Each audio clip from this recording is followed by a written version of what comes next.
Streaming on clickorlando.com and broadcasting live, you're watching News 6 at noon. Flooding on Central Florida's coast. This is a live look from our camera in Daytona Beach.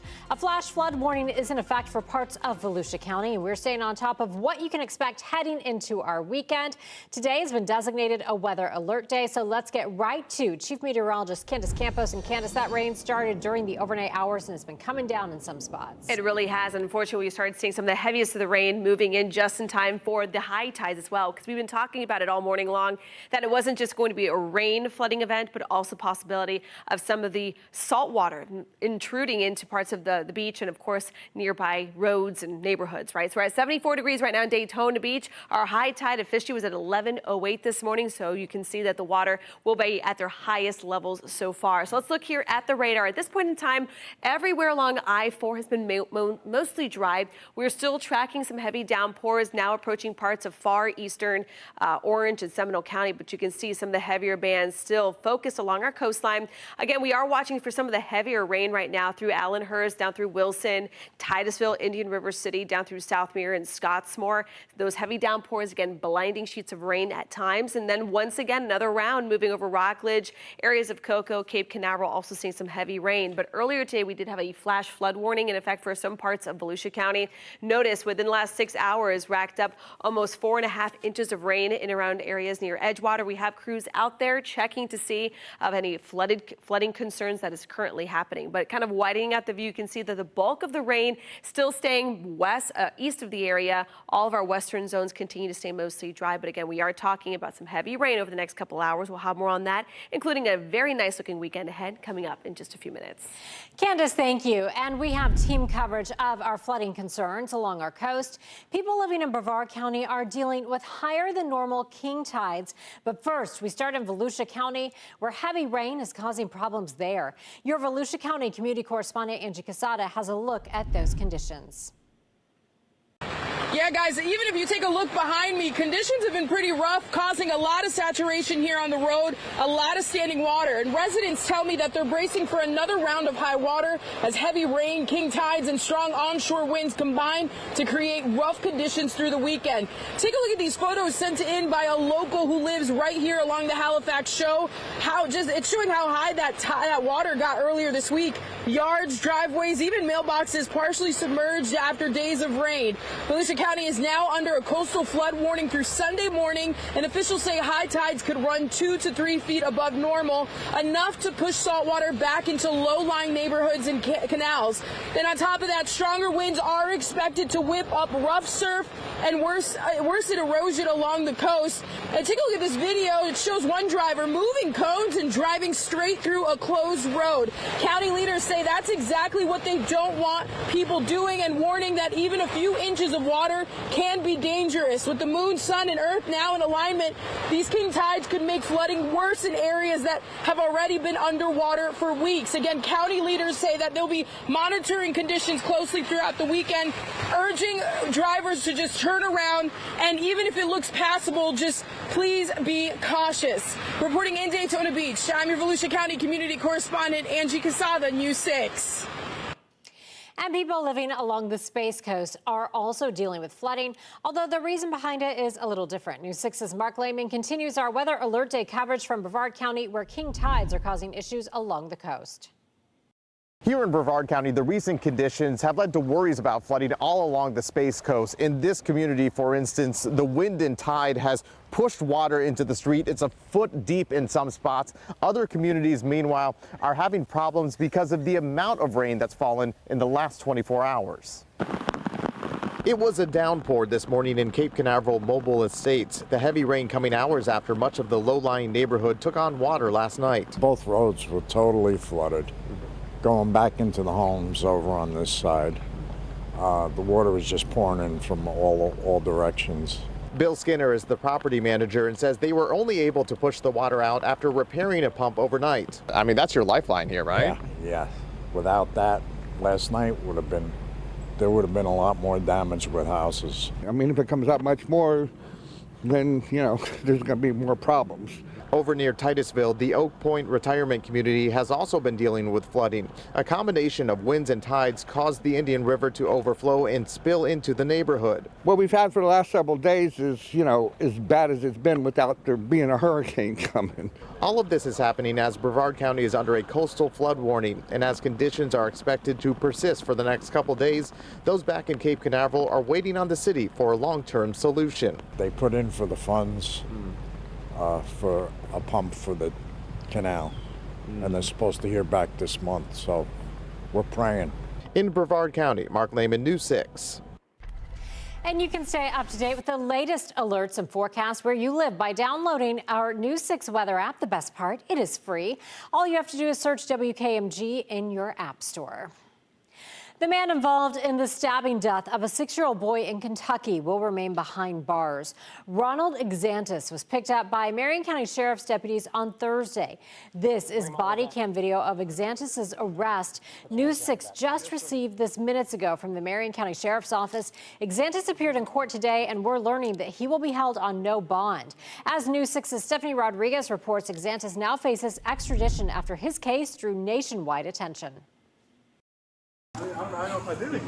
Marion County deputies arrested Ronald Exantis on Wednesday at the home he had moved into after being released from prison in Kentucky. The 42-year-old served less than half of his 20-year sentence for attacking a little boy and his family in 2015, killing the boy and injuring his father and 2 sisters. While he was convicted of assault, Exantis was found not guilty by reason of insanity for the murder. This case caught the eye of the Trump administration, with the White House press secretary posting on social media that it's, quote, wholly unacceptable that Exantis was able to walk free after just several years in prison. I can speak for we, the people here in Florida, do not want this type of person out on our streets, around our children. Lieutenant Paul Bloom explained that Exantis checked in with Marion County Corrections on Monday, but didn't register as a felon. He was told by the Department of Corrections, they're giving a form. It's printed out in whatever language you speak, and he is given that and was told you have 48 hours to register at the Marion County Sheriff's Office. Lieutenant Bloom says that most disturbing of all, Exantis was living at a home near a school. When I say immediately next to it,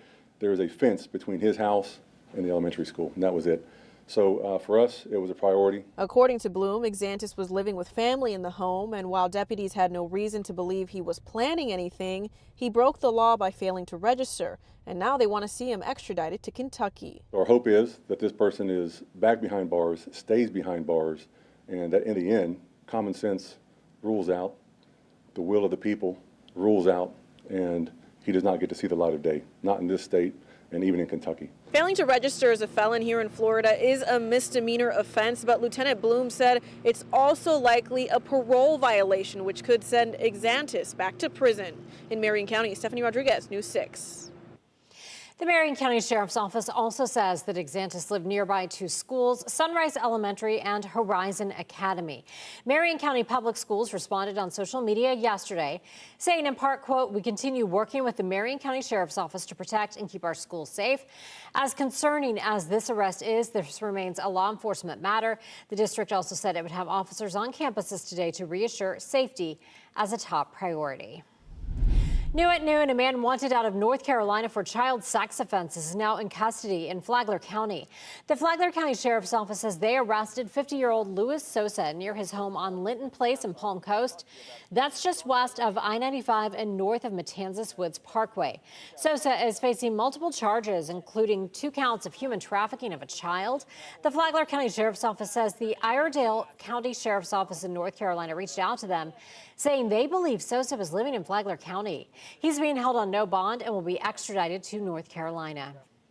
Melbourne police are trying to find whoever is responsible for a pair of convenience store robberies. They were called to the 7-Eleven on Aurora Road in Melbourne at 3:45 yesterday morning after someone went inside wearing a black mask and demanded the clerk hand over cash. Then, just before midnight last night, a man walked into the 7-Eleven on West New Haven Avenue, also wearing a black mask, and demanded cash from the register. Investigators say the suspects in both cases look similar, but they can't tell if they're the same person. If you have any information about either robbery, call the Melbourne Police at 321-608-6468 or Crime Line at 800-423-TIPS, and you can remain anonymous. The man deputies say prompted a lockdown at a Brevard County school is expected to face a judge today. The Brevard County Sheriff's Office says Marvin Guth lives down the street from Space Coast Junior Senior High School. Deputies say yesterday he parked his car on school property and then left. Back in March, he made threats to burn down Enterprise Elementary School next door. Guth went to jail for a month in that case. Port St. John community correspondent James Barbero talked to parents yesterday as they were picking their kids up from school early. Have you heard the man's known to the school and he's been trespassed, not only from this school, but from an elementary school in the neighborhood too? So I did, actually, my daughter had sent me a picture of his mugshot. Me and my coworkers were all talking about it. We're surprised that, he's out and about and is able to go and do this. And while all of this was going on, the sheriff's office says Guth should have been in court. He missed a hearing Thursday for an open case in which he's accused of threatening to kill deputies. As of right now, Guth is being held in the county jail on no bond. We are just weeks away from Halloween, which means spooky season events are in full swing in Central Florida. After the break, our 6 things to do this weekend. Introducing the new $25 million Gold Rush Multiplier Scratch-Off from the Florida Lottery.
Welcome back to News 6 at noon. As we take a live look from our live camera in Daytona Beach, we are seeing clouds, rough surf, and some heavy rain. A flash flood warning in Volusia County was just extended until just after 2 o'clock today. So let's get right to Chief Meteorologist Candace Campos. Candace, it is a weather alert day because of those flooding concerns. Right, and it's not just one way that we're getting flooded out here in parts of the coast. It's 2 different ways. We're talking about saltwater flooding that's from the high king tides. Our high tide just happened about half hour ago or so. So the tides are going to stay high for another hour. And then we are looking at those strong winds keep pushing all of that ocean water further inland, and that's creating some issues in itself. Then on top of that, we're dumping a lot of rain in a short amount of time with freshwater rainfall that is also developing along an area of low pressure that will be spiraling in more moisture, more heavy downpours off and on throughout the next couple of hours. So the News 6 weather app is going to be very handy if you have some outdoor plans you need to get done, because the rain today is very sporadic, really focused along the coastline, but slowly inching its way into parts of eastern Seminole, Orange, and Osceola County. So let's zoom in, give you an idea of what's going on. You can see some of the heaviest rain right now. We're just pinpointing there in Allenhurst, Dummit Grove, down through Whispering Hills, Gulf Estates, Titusville, Indian River City, out through Wilson. And you can see these heavy downpours between Christmas and Port St. John right there along the 528. We're talking blinding sheets of rain at this point along the 520 down into areas of Canaveral Acres. And you can see that heavy rain is going to linger for a little longer. Right now, a little further south into Brevard County, down through Rockledge and Footman, just in and around City Point and Sharps. That's where we're also watching another batch of some heavy rain. So we have several advisories going on at the same time. There's an overall flood watch in effect for Brevard and Volusia County for obvious reasons. But you can see for Brevard County, an aerial flood advisory remains in effect until 2 o'clock. You can see that zone there. And then a little further to the north, we're under still that flash flood warning that, as Julie mentioned, has been extended, not because it's raining currently there, but notice how much rain this area was able to accumulate within, it says 6 hours here, but this is really within the last 2 to 3 hours. We've been able to rack up this much amount of rain, upwards about 4 to almost 5 inches of rainfall. So any additional rain that does fall will quickly cause some flooding issues, which is why the National Weather Service, again, extending that flash flood warning until at least 2 o'clock, I should say. A little longer, the flood watch will be held in place for Brevard and Volusia County due to the flooding rainfall, but then we have a coastal flood warning. What's the difference? This coastal flood warning is initiated by the strong winds and those higher than normal high tides. Those are king tides. We're expecting levels to start going down a little bit throughout the rest of the afternoon and then once again ramp up throughout the overnight between about 10, 11 o'clock. So as we look here at a clouds and rain futurecast, you can see we are watching some scattered showers that will linger into the afternoon hours. You can see most of it should start pushing out by 4 or 5 o'clock this afternoon.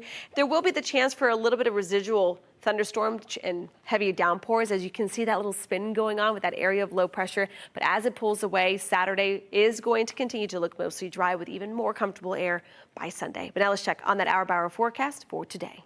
Sponsored by Strata Air Conditioning and Heating. AC emergency, you ought to call Strata. So as that front pulls away, you can see that all that moisture will go with it, all ushering in some drier, cooler air, which means temperatures are going to be feeling really nice. Overnight lows will get down into the 60s, which we just have to get through a couple more hours of this heavy rains. That way we can finally kind of sit back and enjoy this nice looking forecast. And you can see that the weekend is looking great. Speaking of the weekend, let's bring in meteorologist Michelle Morgan. I'm meteorologist Michelle Morgan, looking for something fun to do this weekend. The 51st annual Mount Dora Bicycle Festival, a great family event that will be happening, and you don't need a fancy bike to ride. You can take anything that's got 2 wheels pretty much and brakes and enjoy a 10-mile to a 70-mile course. A lot of people come from even out of state just to come to Mount Dora for the weekend and just reconnect with their friends and family and enjoy a really, really nice recreational day. The registration fee is $90 and it runs all weekend. The Autumn Art Festival kicks off this weekend in Winter Park at Central Park, running from 9 a.m. to 5 p.m. It's a free event where you can enjoy beautiful works of art, live music, family-friendly fun, and a special featured artist, Holly Austin, Matt's mom, and she'll have her artwork on display. The Orlando Latino Fest is Saturday from 1 p.m. to 7 p.m. at Luminary Green Park. Live Latin music and dance, authentic food, and vendors. It's free and a few isolated showers are possible. The Zoo Boo Bash kicks off this weekend at Central Florida Zoo from 9 a.m. to 4 p.m. Wear your Halloween costumes, trick-or-treat through the not-so-scary zoo, and enjoy games and candy. It runs every weekend through October. The not-so-spooky Hollow Fest takes place at the center of Deltona on Saturday from 10 a.m. to 4 p.m. This free event features local vendors, fall-themed crafts, face painting, and plenty of Halloween fun. Costumes are encouraged. The 16th annual Dia de los Muertos Monster Party runs outside of City Arts Orlando. Celebrate the Mexican holiday with a Dia de los Muertos themed art exhibition, spooky art vendors, unique shops, delicious food, and live entertainment. It starts at 6 p.m. Those are your 6 things to do, and if you have a fun event happening in your town this weekend, send it my way. I've been getting so many fun events from viewers like you. Head over to clickorlando.com or our News 6 app. Just click Contact Us. Stay with us. We'll be right back.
If you shop at Sprouts Farmers Market and buy their smoked mozzarella pasta salad, you may want to throw it out. The company announced it could be contaminated with listeria. The salad was sold in at least 24 states, including Florida, between August 31st and October 7th. They have use-by dates ranging from today, which is October 10th, to October 29th. You should throw the product out or return it to the store for a refund. No illnesses have been reported. Stay with us. We'll be right back.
Orlando Ballet is getting ready to open its season with one of the most legendary ballets in the history of dance. Swan Lake tells the story, yes, of a princess who is cursed by an evil sorcerer to live as a swan. When she meets her prince and falls in love, a deception from the sorcerer's daughter threatens their chance of freedom.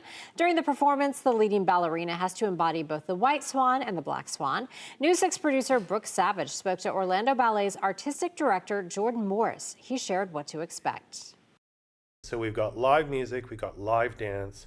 There are 28 students from our school that are also in the production.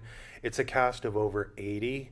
It is one of the biggest, most famous, iconic ballet productions, as you know, in the repertoire.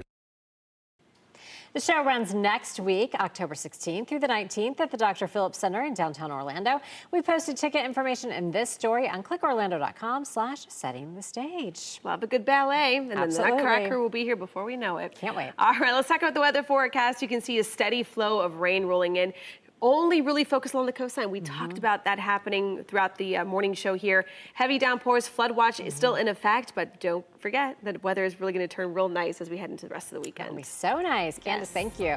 Switch over to News 6 Plus or clickorlando.com to watch News 6 Extra. Have a great day and a great weekend.